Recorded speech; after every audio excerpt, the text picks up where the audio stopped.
Hi, Sunnyside. I'm going to read you a biography about Andrew Carnegie by Wes Payton. Introduction. Andrew Carnegie was born poor. He worked hard and he made money. He started a big and famous steel company. Andrew Carnegie became the richest man on earth. Then he gave most of his money away.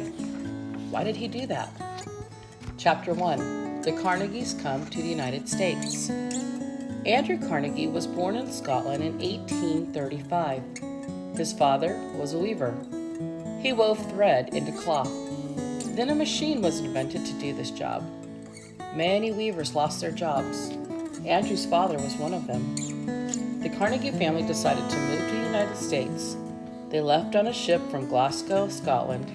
It was a long trip across the Atlantic Ocean. The ship arrived in New York City. The Carnegies took a steamship up the Hudson River to Albany, New York. Then they went west on the Erie Canal to Pennsylvania. The family settled in Allegheny City, which is now part of the city of Pittsburgh, Pennsylvania. Chapter 2.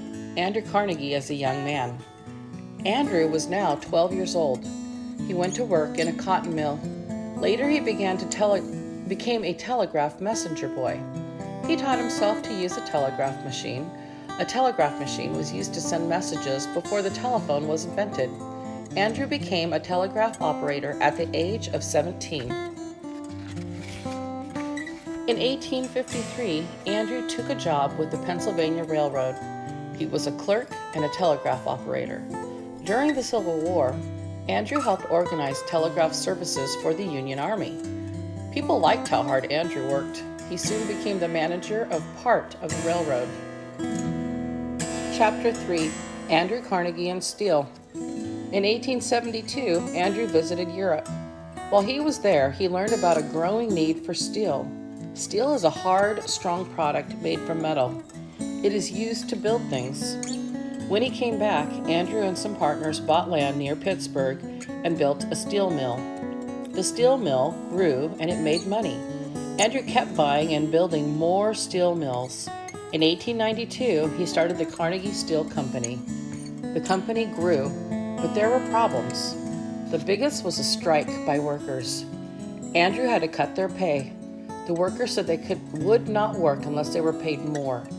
Andrew hired new workers, but the old workers tried to stop them. Soldiers had to protect the new workers, and the mill opened again.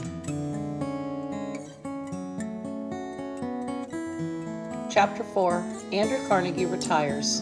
In 1901, Andrew sold his company to a banker named J.P. Morgan for $480 million.